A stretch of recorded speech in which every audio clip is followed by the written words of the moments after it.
চা না খেলে মাথাটা প্রচুর ব্যথা করে, চা আবার খেতেই হবে।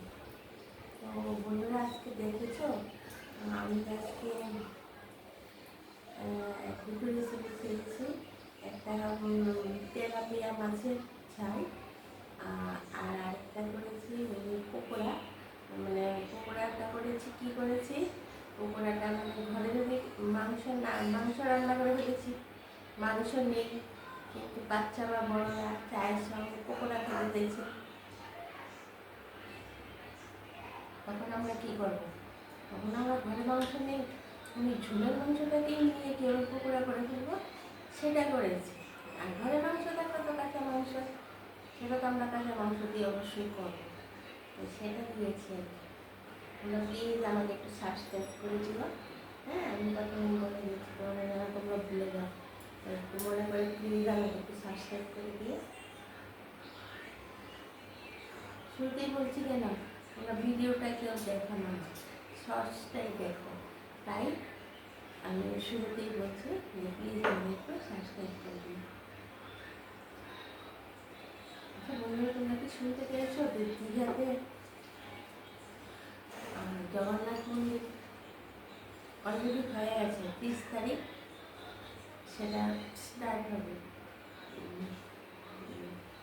পাড়ায় পাড়ায় তো অ্যানাউন্স করছে যে এটা নাকি বড় স্ক্রিনের মধ্যে পুজোটা দেখাবে, প্রসাদ টসাদ সব খাওয়াবে। তো আমাদের তারা তো এরকম অ্যানাউন্স করছে যে প্রসাদ টসাদ খাওয়াবে, সেটা যে উদ্বোধন করছে মমতা ব্যানার্জি, সেটা বলছে। ভালোই হয়েছে।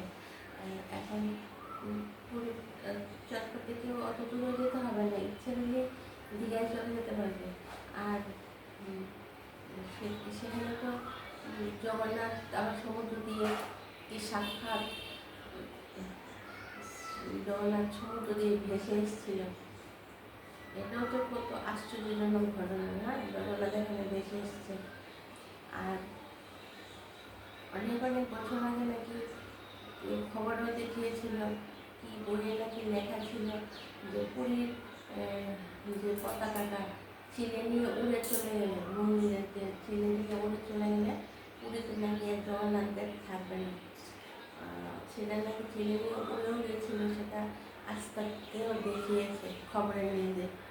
আর সেই সময়টাই পরটাই কিন্তু আমাদের এখানে জগন্নাথ ভেসে এসছে। তাহলে কী বোঝা যায়? তাহলে এটাই বোঝা যায় না, যে যারা বিশ্বাস করে ঠাকুর, যে এটাই বোঝা যায় যে জগন্নাথ আমাদের সেই সমুদ্র দিয়ে আমাদের দীঘাই চলে এসছে আমাদের মন্দিরে, ঠিক না? আর কত সুন্দর মন্দির তৈরি করেছে আমাদের দীঘাতে, যেটা নাকি একদম পুরো পুরীর মন্দির।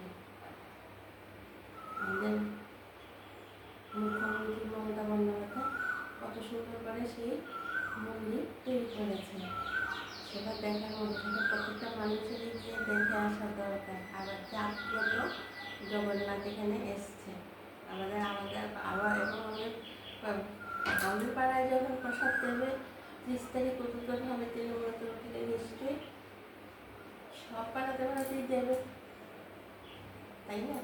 সব পাড়াতেই দেবে। এগুলো তো খুব ভালো জিনিস হয়েছে। সবাই ঘরে বসে পুজো দেখতে পারবে, আর এবার বড় স্ক্রিন লাগিয়ে দেখাবে পুজো টুজো সব।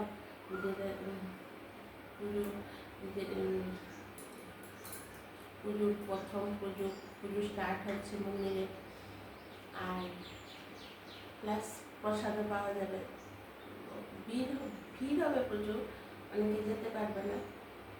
প্রসাদটা বাড়ি বাড়ি দিয়ে দিতে পারতাম, যতটা ভিড় হবে বাড়ি বাড়ি থাকতে হবে, ঠাকুরের প্রসাদ বাড়ি বাড়ি দেবে না, সেটা গিয়ে সবার খেতে হবে। তবে জিনিসটা খুব ভালো হয়েছে। তবে সবাই দেখতে ইচ্ছে করবে, কারণ কেন সেম পুরীর মন্দির হয়েছে, দেখার মধ্যে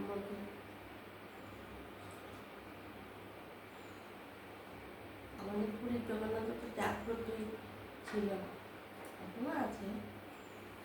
আস্তরে যে দেখিয়েছে ওই পতাকাটা তুলে নিয়ে গেছে, আর সেটা নাকি অনেক অনেক বছর আগে কোন ঋষি বলে গেছে।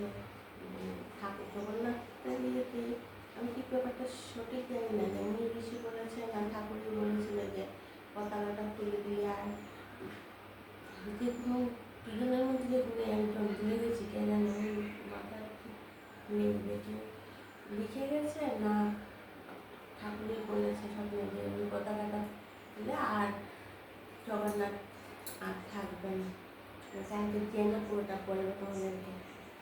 আর তোমরা আমাকে কমেন্ট করছো না কেন?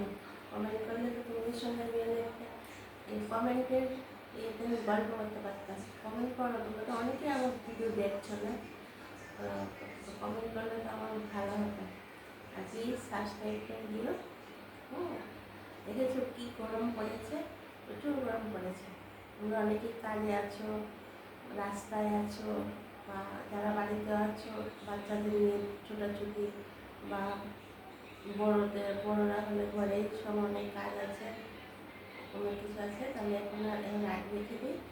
আর আমার ভিডিওগুলো আসলে প্লিজ দেখবে, আর একটু কষ্ট করে সাবস্ক্রাইব করে দেবে। সাবস্ক্রাইব করলে না যাতে তোমরা আমার থেকে অনেক ভালো লাগবে, সবাই ভালো, আমি যত একটা মানে একটু একটু শিখেছি কিন্তু অতটাও জানি না। আর ব্যালেন্স খাবে না এটা তো সবাই জানে। তোমরা যাতে রিকোয়েস্ট করছি আমাদের একটু সাবস্ক্রাইব করে দিও। তাহলে এখন রাখি, টাটা, বাই বাই, সবাই ভালো থেকো। আর চার না খেলে দেখা তাড়াতাড়ি খেয়ে নাও।